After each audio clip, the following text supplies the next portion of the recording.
All right. Welcome back, everyone, for another deep dive. Today, we're going to be talking about something pretty intense. Absolutely. We're going to be looking at the moral dilemmas that mountain climbers face. Oh, yeah.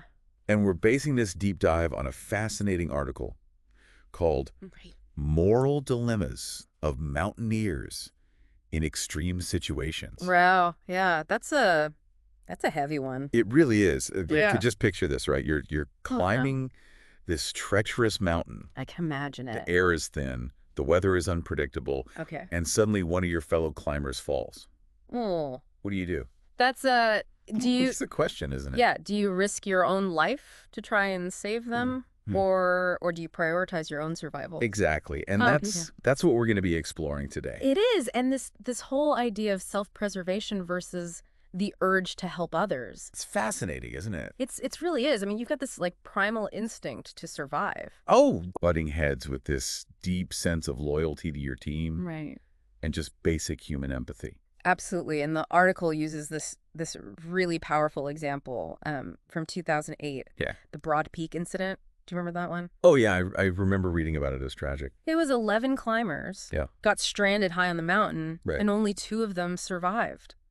It's heartbreaking. Awful. And there were these accusations afterwards. Really? About some climbers just passing by those who needed help. Oh, wow. You know, prioritizing their own chance to get to the summit. It's just... And it caused this huge controversy within the mountaineering world and even beyond, you know, about what's acceptable behavior in those situations. I mean, that really highlights how the stakes are so much higher than just reaching the top, you know? Right. It's life or death. Exactly. And it makes you think about how could anyone even prepare for that kind of moral test? Yeah. Is there any way to train for that? Well, there's the practical side, of course, you know, training for emergencies, making sure you've got the right gear, knowing how to assess risks.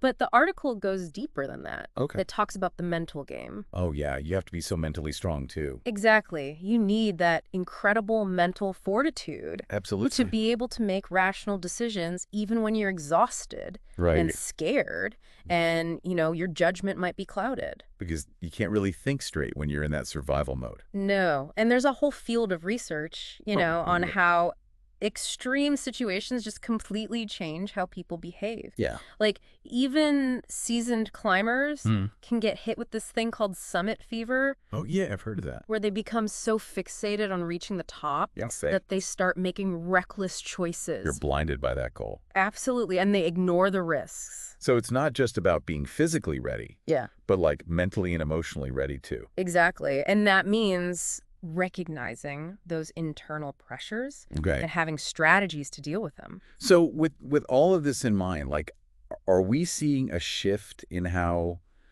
people are approaching these ethical challenges? I think so. I mean, the article mentioned some really encouraging trends. Like, there's a bigger emphasis now on communication within climbing teams. Okay. Like, really clearly stating your limits and what you're expecting before you even start the climb. Makes sense. And there's more awareness about the psychological side of things, you know, like the need to prepare. Yeah. Not just for the physical stuff, but for the mental and emotional challenges, too. So it sounds like the whole definition of success in mountaineering is changing. I think so. It's not just about conquering the mountain. No. It's about doing it ethically. Right. And with everyone's well-being in mind. It's about the whole team. It is. And that brings us back to you, our listener. Yes. Imagine you're creating a training program for new climbers. What would you do? Yeah. What kind of exercises or discussions would you include to really instill those ethical values and help them prepare for those tough decisions? That's a great question for all of our listeners out there to think about. Absolutely. Something to ponder as you continue exploring this amazing world where human resilience meets nature's just incredible power. I love that that's a powerful thought to leave us with.